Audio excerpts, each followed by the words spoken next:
All right, welcome to Crew Call with the Scooters. Today we have a very, very, very, very special guest. It is Aleta King, who is Vice President of Marketing and Sales. Am I correct about that? For the It is, it's true.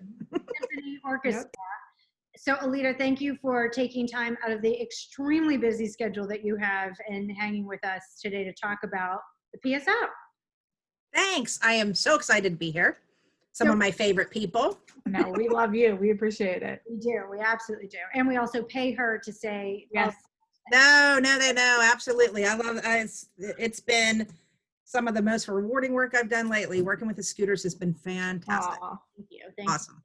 Well, the feeling is absolutely mutual. And we want to dive right in because I think we've done, you brought us on to do something. I want to talk a little bit about that, but I really want to talk about the PSO and what happened when the shutdown happened in March and kind of getting to this space in digital and how that has been. So can you just give us a little bit of a background? Yeah, it's it really, I know, it was probably coming and we all sort of saw it coming, but it really then happened all of a sudden. I feel like, both, I feel like it was both like you see the signs coming and then all of a sudden you're like shut down. right. And it's like you have a concert that weekend and we're in the middle of selling all of these concerts and all of these people, so like millions of dollars of tickets like concerts canceled, which is crazy. So and for me too personally, like that's in marketing a huge loss, because those concerts, you're building those new audiences through all of that and you're introducing your product to people and all that's just gone, and so what do you do? And that you have these amazing people who support you all the time, through their attendance, their donation, and it's so meaningful to some people. It's really like it's so meaningful in their life and so relevant to them that I knew it was going to be a big miss in their life. I knew it was going to be a void, and we all did. And so, and our mission is great music in every life. So how do you then have mission delivery? And some other orchestras had been doing digital for a while, but we hadn't dipped the toe yet, so much. So, we pivoted really quickly and we did we were pretty prolific on digital, but a lot of musicians at home doing things. We had daily bright spots, so they would record things for us. We had practice, which was pretty popular with parents of kids. We had some education things. We had a fiddlesticks one, which was pretty popular as well. So, and thank goodness the musicians, I mean, that's a big pivot for them as well. So they're in this mode of practicing for concerts, and then we're asking them to film themselves and, put this out there. It's a lot, it's a big ask, but we did that very quickly. But then, we wanted to be very intentional about what the next thing was that we did after that. And it's difficult because we kept having to pivot because you don't know, like you think it's going to be a couple of months, right? And then it just keeps going and going. And then we were going to, we planning for social distance concerts and being in the hall. And then goodbye. You can't have anybody in the hall. First, it's like 200 people. Then it's 25, and it's all the shutdown. So then you pivot again. So we had been talking with you guys, brought on from one of our wonderful board members, and who sort of brought you to the table for us. And we had been having discussions, but it took a while for us to sort of commit to that as well. But I don't know, you guys really got the vision right away and saw it, and it was so we sort of decided that doing something different too. You see, it's everybody's just, it's sitting on stage giving a concert, but what can we do that's different, that's really, sort of bringing our community into this too, and that's one thing we always sort of strive to be a part of the community and be there for the community and the, great music in every life. So, we wanted to do something a little bit different that reached out to the community as well. And I think that was one of the biggest challenges initially, because it was, here's everything shut down, the protocols. And I think it's worth mentioning, it was months of planning, and it was Yes. it was teams of people in virtual Mm-hmm. trying Mm-hmm. to figure out not only the scheduling of the musicians, Mm-hmm. but also making sure they're all safe. They have Yes. to practice getting Mm-hmm. that music in, getting it licensed, getting all of those Yes. programs ready.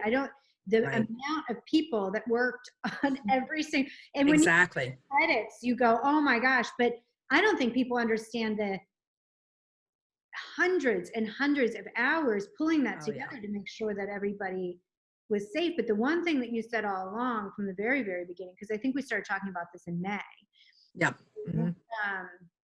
Was you felt an obligation and a commitment to the community. You were like, Yeah. we're not the only ones struggling. Right. We want to make sure that we're honoring our neighbors, our neighborhood. Mm-hmm. And Mm-hmm. we really want to try to put ourselves in those spaces safe. Yes. So how do we do that? Right. Right. As much as we can put ourselves in those spaces, because this is an opportunity for us too, to really get in there and be part of our community. How can we get in these spaces?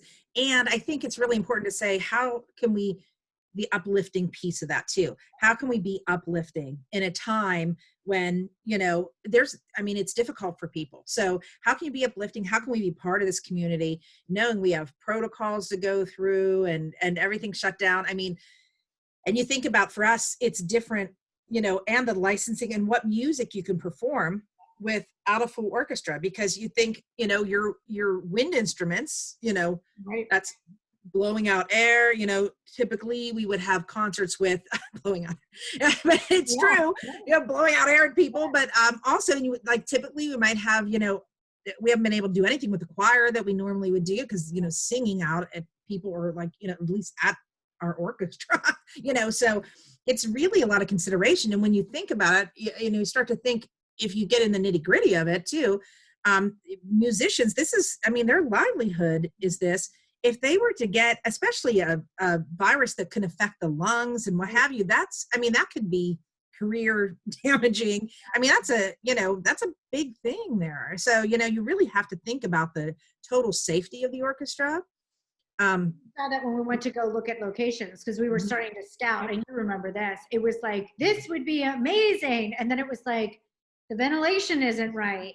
Exactly. And you're not, and it's Right. 6 feet. And I think when people see the performances, it's like, why is everybody so spread out? And I think that was Right. give musicians so much credit, because they're so used to being so tight and being able to see each other, and they really had to figure out how to make sure that their eyesight was still aligned. Yeah.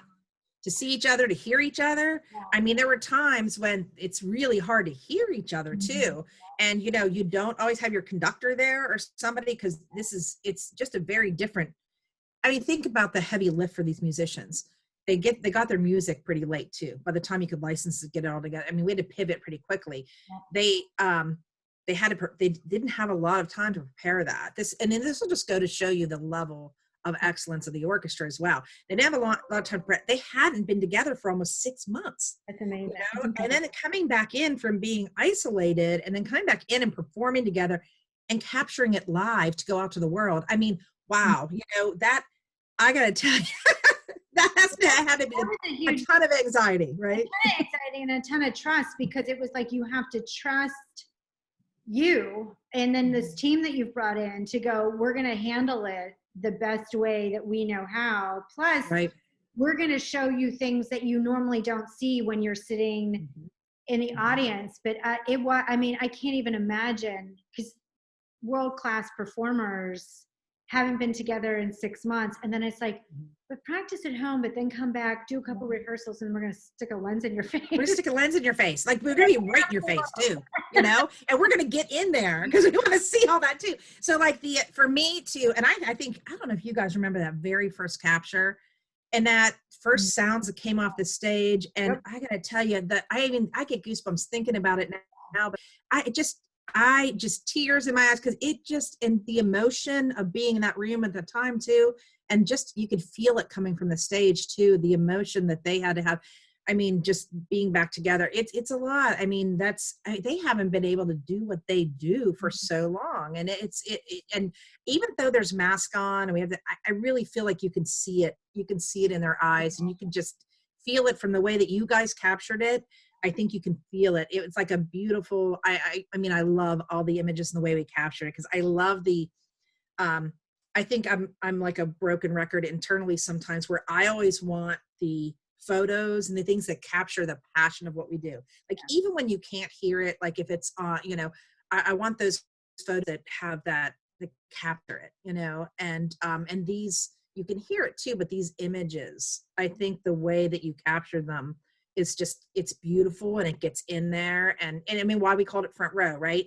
Because you really get that. You almost get more than front row. You're like on stage, basically. You're in the orchestra. We should have called it, you're in the orchestra. But Conductor. I think one of the other parts about it was the musicians, but the one thing that, I know and we know is important to you is the audience. You think about from the audience perspective. It is the 125th year too. So that goes to show how much you really had to evolve and change quickly. But why is it so important to bring this to the audience as well? Well, so I'll just, a little bit of my background is I literally have done so many jobs in this organization, but I worked in the box office when I was in graduate school, and, and going through, all of that, coming up through the ranks and just always working with the audience. I have to say, I'm always like humbled and amazed by the people that like support us with and have such the passion for it. And like I said, this community supports a lot of art. I mean, you have, CLO, Broadway series, ballet, opera, the August Wilson Center, who am I forgetting? Like Dance Council was there for a while. And, I want to think Pittsburgh Public Theater, and all of that the Cultural Trust brings. And I say this city, the size of this city that supports all this art is amazing. Wow. And, I think I'm not alone in the people that work in the arts and have a passion for it and support it, in saying that we're like humbled and amazed by the audience is to put it lightly.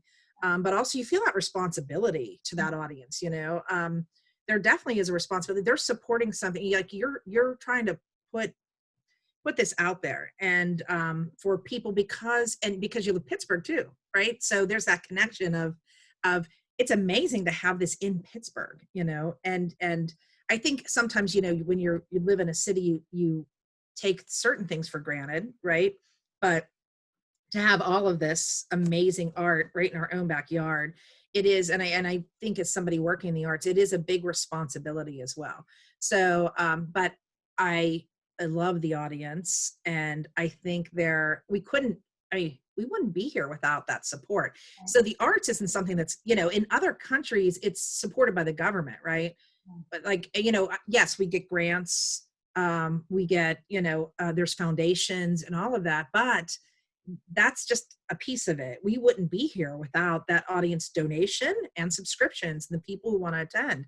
And, it's supporting that and keeping classical music alive for 125 years, which is crazy, right? That's a long time for the PSO to be around as well. And to support these amazing conductors we've had, amazing artists, and, allow us to go internationally and then take Pittsburgh internationally, represent our community, and, work with, corporations around the world too, and bring Pittsburgh to that. So we're able to bring something back to the community as well.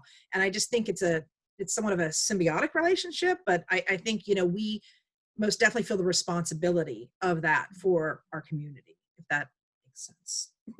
What do you think has been the most surprising during this kind of transition into digital, especially with now we're seeing Philadelphia go on additional closures? They keep saying that people won't. What do you think has been the most surprising for you during this time? Well, I don't know. I think, I guess first of all, that it's gone on so long, that it's so much, but I think that's everybody's, right? That it's so devastating. But I also, I don't know. I think for me, it's just that the organization, so we're not a nimble organization. Orchestras typically aren't, but the fact that we've been able to be as nimble as we are and be able to pivot like we have, I think it was such a heavy lift. But I have to say the dedicated people on staff and the dedicated audience, and like even board members are all volunteers, for us, and all of it. I think it's just all of that support, all that support, and all of it, and being able to do this, and the support of our leadership too, and just to be able to dive in and be able to do something like this has been amazing. And I think surprising that we're working on it, we're getting through it, and how we've been able to still try to deliver our mission. Let's talk a little bit about that, because it's music for everyone, and every episode feels a little different. So you're telling different stories as it goes along. So the first one, of course, was just the opening, Our Love for Pittsburgh, which really was this concert. Mary put together 70 minutes of just music for your heart. So it was just like, let us wash over you. And Yes. they talked about music for almost healing purposes. I think Manfred talked about that too.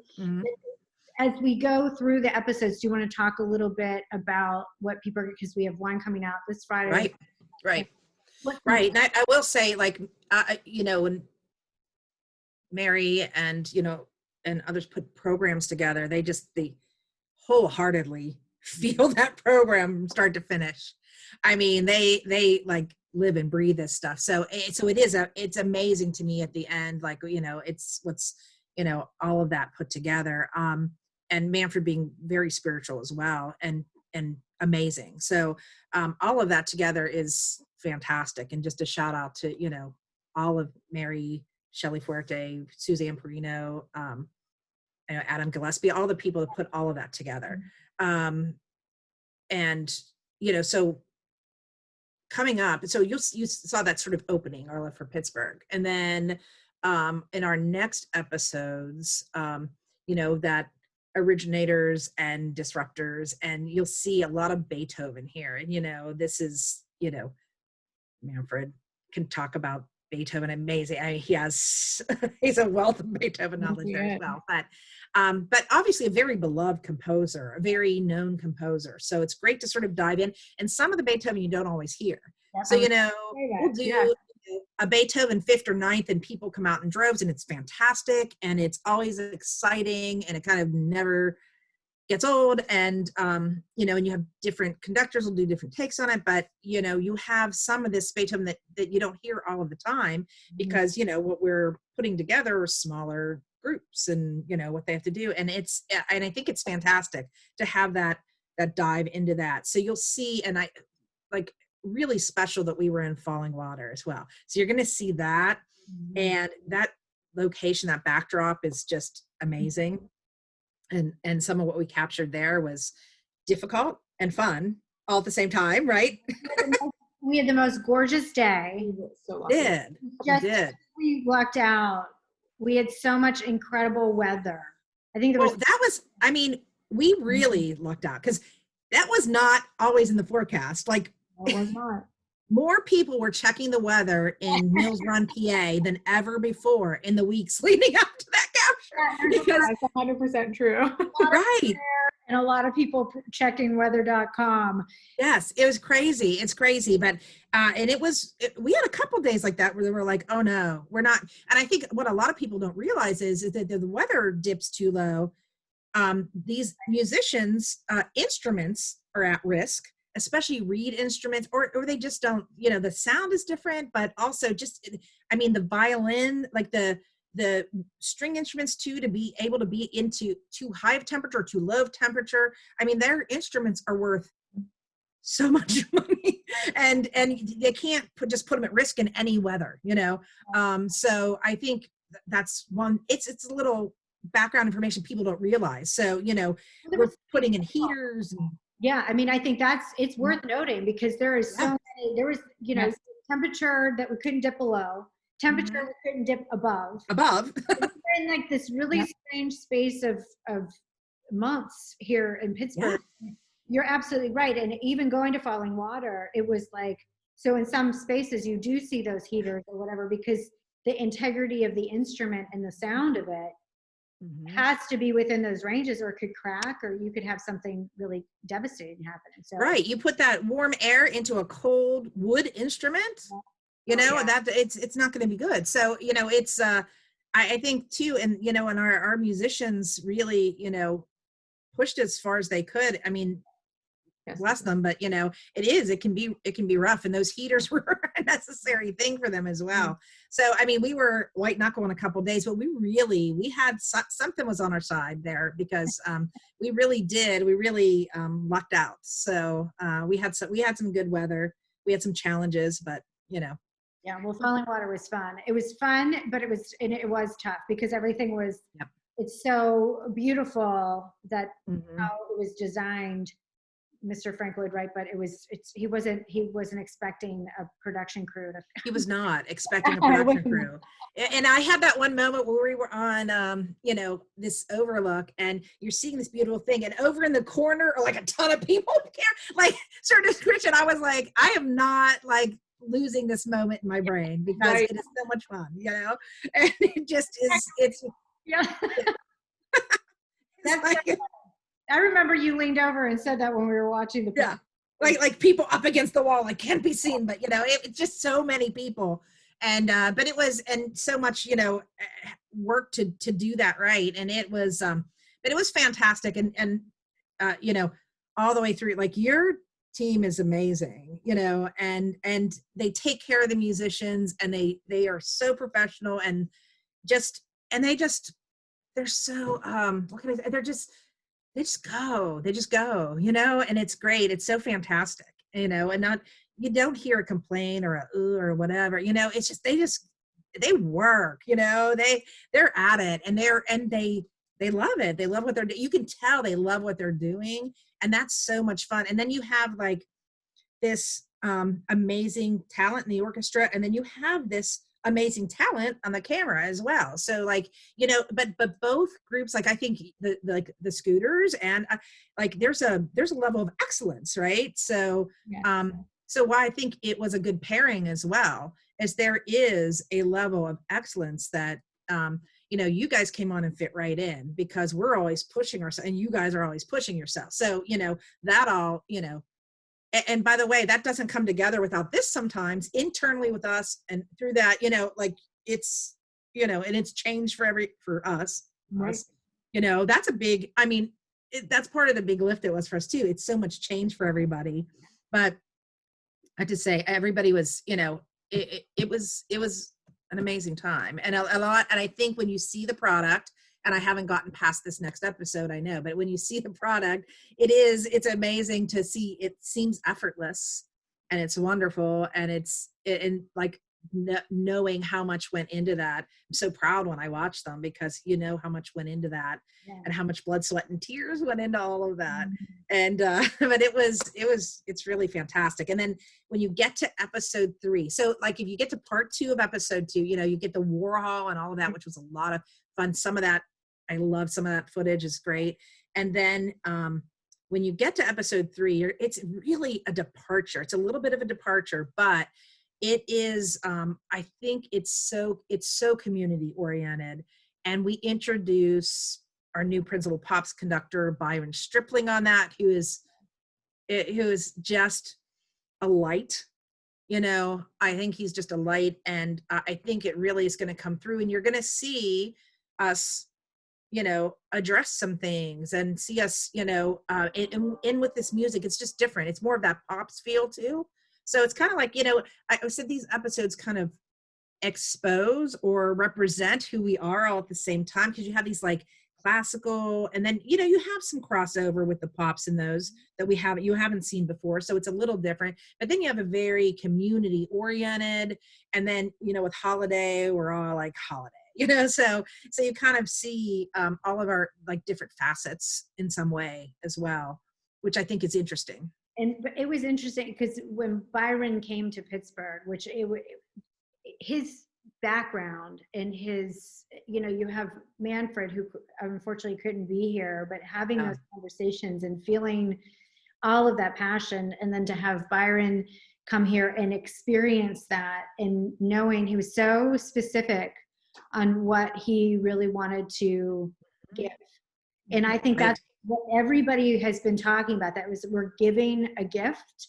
It's not pay attention to us, pay attention. It's like, let us give you something. Let us give you something to get through this time. And when we were in those calls with Byron, him talking about what he wanted to share and what he wanted to show, and then being able to be with Marty at MCG and having Bobby come in and play. I mean, it was the magic of that night was just unbelievable. It was absolutely unbelievable. I think no one could it was so quiet, and to hear and to watch him conduct and sing and play and just be in his element. Yeah. I mean, it was just absolutely incredible. So it was really, that was a gift to us, because I don't think to be able to spend that kind of time with Byron was extremely special for the entire team. I know that for a fact. Absolutely. Yeah, I think he's very intentional about, he really wants to be a light in this. He wants to shine. And I think, like, and you saw, like our response to our concert for peace and unity, our response to the, tragedy in that. And that's what we have to give and express, is our music and what we have. So, when these things in our community come up and we feel and we want to, I mean, that's our, I don't want this to come across like it's not arrogant. It's like, it's what we can do. It's what we can offer. It's our gift, because, we want to offer some light,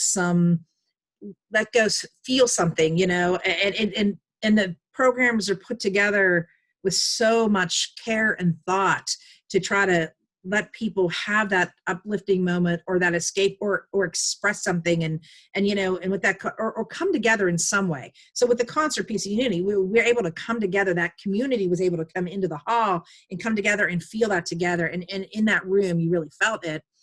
But for this, I think, I hope that the community, and this, we very intentionally didn't charge for these, that made this free to all the community, because that is, that's what we wanted to do. We wanted to share some uplifting, some escape, and hopefully come together in a different way, and be able to share with our audience, because, that's what we have to offer.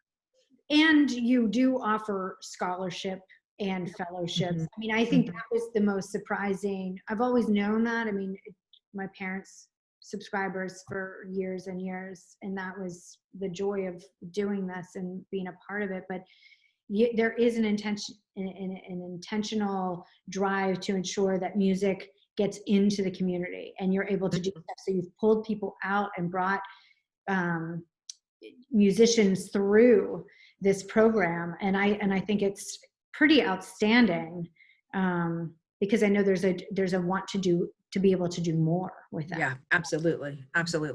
I think that we have a great team on that community and learning community engagement team. And I think, it's even going into hospitals and working with people like Corey Antonucci, who works with us. And you'll see some of the people, like even when we do the materials that are available beyond the holiday episode, we're making sensory friendly as well, which, we're very committed to. And you'll see some of the additional materials that we'll have for people as well, like that are available, with some of these things that are well-rounded, but they go into the community a lot. And I think that people don't, it's not news all the time, because you do it all the time. And I don't know if people realize, but the musicians also, they go into the hospitals, into the communities. We've had a strong relationship with Wilkinsburg for many years in that community. We work with the Hill District. We work with City of Asylum. We've worked with, and the North Side. So we have these communities that we work with. We try to, what we want to do is intentionally go in and find out what the community needs from us, Yeah. not just say, we're just going to come in and bless you with, with our presence, Yeah. because it's not going to work. Right. But what is it? What can we bring to that community? What can we do, and try to make it very intentional. And I think our team does that, led by Suzanne Perino, I think does that really, really well. I do too. And I think it's the musicians' hearts. I think that is the one thing. We always knew the musicians are incredible, but when you're able to talk to them and just have this one-on-one masked time with them and what they really want to do, I have a gift, I want to share it. And then some of them are talking about, especially in the interviews, about how they do go into hospitals and how they help kids, through their healing journey. And I think it's just, that was the stuff that you just go, wow, this is really so much more. You see the impact of music on anyone. Mm-hmm. And those are what gives you like those goosebump moments. And I say, like, when you do this, when you work in the arts, it's, for so long, there's, you obviously have to have a passion for it, but also there's those moments that when it does, because it's hard. So there's those moments that make you go, oh yeah, right. And this is why I'm here. And this is why I keep going, is, those moments in the hospital when a child does connect and starts, doing their, walking towards that they have to do and they don't want to do, and they can get them with that music, get them out of bed and get them moving and take their mind off the hardship that it is and get them to move forward. Or when we did the first Sensory Friendly concert and you're in the hall and you're watching all those families together, being able to enjoy that. And you just, it's just, it takes your breath away. It's those moments that you're like, oh, these are the ones that feel so good, Yeah. And a lot of those are connected to youth, and trying to keep that, and give them that, it's not, music education isn't always everything that it used to be. It's the things that get cut a good bit, but in all the, so trying to keep that going for kids and for the next generation, it is a big piece of it. It is a big piece of it. And I think that's what's so important about your people that support you, not just the patrons, right? But, Yes. the foundations and stuff. The foundations. Mm-hmm. The companies. We were able to talk to PNC and Highmark and Clearview, and having those conversations. Mellon. Mm-hmm. Yeah, and BNY Mellon, to have those heartfelt conversations about what is important. But then, when we were at the Warhol, being able to talk to Patrick, and just the mission, you see that there's so many alignments in terms of how these beautiful organizations in Pittsburgh feel about their Pittsburgh community. Right. We want those doors to really be open. And I think this digital series, that having it be free, that you're saying, come in, let us come to you. We're in your home now.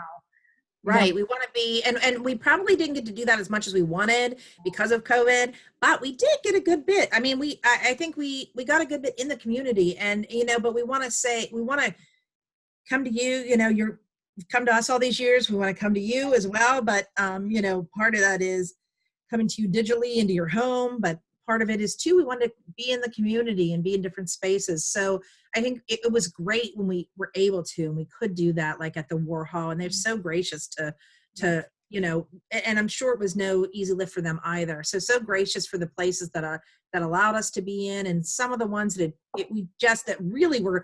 it didn't work out with, but they still would have done it for us, in a heartbeat if we could have.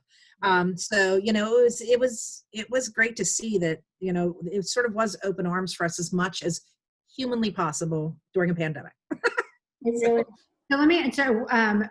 last question, unless Court has that question. Yeah. Okay. Last question, favorite performance of the entire series. What should it could either be on the first episode or something that's coming up. Oh, okay. So I would have said, so I kind of have I have a lot, but so first of all, I love the Gemignani piece. I love the stomping, like that was so dynamic. I loved it. But I think when we got to the end and we did the Piazzolla Four Seasons, I'm sorry, maybe I shouldn't. There's a piece at the end. No. So I asked the question. It's a sneak. Oh yeah, I did. I teased that out a little bit. Oh, it was so dynamic and so much fun. So much fun. And to watch, we had guest concertmaster Alexi Kenny come in, and he was so engaging to watch too. And just watching him interact with our musicians, the orchestra as well, and he and like Chris Wu sort of at the front of that too. Like, wait till you see it. I just say, wait till you see it. You gotta watch them all. You really do, because they're all special in their own way. But like, that was one of my favorites because I just thought that was so much fun. And I lied. I have two other things. So, because I was like, what? I want to talk about, because we have Jim Cunningham as a part of this, and I want to just talk about QED as a partner and how they've always helped kind of perpetuate the mission of the PSO. Yeah, absolutely. Yeah, Absolutely. They're amazing. They're an amazing partner. And I mean, I can't even tell you the number of years between like Previn and the Pittsburgh, and there used to be, this is before my time, and I'm trying to think, there used to be a piece that was in the hall, like after concerts too. And, you know, we were at a point going to try to recreate that, and through the 125th, and obviously, you know, best laid plans. So, but they're so I mean, all of the airtime and the play, and they did the concert for Peace and Unity and broadcast that and had a big piece in that. And Jim is just amazing. He is such a wealth of knowledge, and he loves our organization so much, and he's so wonderful to work with, and just so genuine too. So he's really fantastic. He's really a gem. And just the entire organization though, they're all fantastic. And, you know, even down to the people that I work with on the marketing side and the sales side, they're really like fantastic people. And we have a lot of fun working with them, and they're really just up for like, how can they help promote us as well, you know? So you know, we'll try to have that symbiotic relationship there, but it is really a fantastic relationship with QED, and we couldn't do it without them as well. So true. And so people can watch it they can watch the whole series for free on pittsburghsymphony.org, but also Comcast on demand. Yeah. And said we want to house this on our on Xfinity, on that. So it's Xfinity subscribers in the area, and then I think they can just, even through their voice remote, say get local. Yes. And get that. So it should be pretty easy to get, but it is on demand. And then you'll see when we get to our final episode, we'll be broadcasting on WQED as well. So which is very exciting. Very exciting. Very exciting. All kind of stuff coming up. And I'm really excited. I'm so excited for these next episodes. This next one there's some beautiful footage you guys got in there that I'm really excited about. So I kind of can't wait. It launches this Friday, and I kind of can't wait for it. And we're excited. Look, Jenny was shocked, like, oh God, that is this Friday. No, I know. We were making small edits last night, and we're into going to be sending you something off for the other side of that. And I'm excited for, just personally, for my mom to see the second part of episode 2. I think she's going to love it. So yeah. And I think there's something for everyone here all the time. And like, even if you're not, and I'll say this, I'm in closing, so I don't keep talking, because I could literally probably talk about this all day. But I would just say that I think too, if somebody is not typically a classical music lover as well, you might want to try it, because I think you get that insight. It helps you a little bit, out there, but also these are like smaller bites as well, and some different things. And I think it's a really great introduction to it as well. As much as if you've been watching it, if you've been a lover for years, there's something different for you here as well, something new and different, and something familiar. So, but I think this is like a perfect introduction for somebody who's new to it as well. I really do. I really think that, and I think there's some really different things and some fantastic things to watch, and you can watch it in smaller bites as well. And they're available for 6 months each, so you can rewatch or fit that in whenever you want to watch. So, Perfect. Well, thank you so much. I'm sure I will be talking to you later today anyhow, but I Yeah, appreciate absolutely. Can't get rid of me that easy, but I think it's just important that people see the insight behind the episodes, and we've had so thanks. many responses from clients, but also friends and relatives and just people that we don't even know. Yeah. So we thought it would be. Thank you. Thanks. And thank you to you guys, the Flying Scooter, because the vision of the, you know, and the visuals, it's amazing. And it's been such a good ride so far. So it's been a lot of fun. It's been a lot of fun, and it's been just, and the episodes are just beautiful. So Thank you. thank you. Well, and then we're off. So thank you so much for being with us, and you have a really good day. Yeah. Thanks. Thank You too. you. Bye, Aleta. Thanks, guys.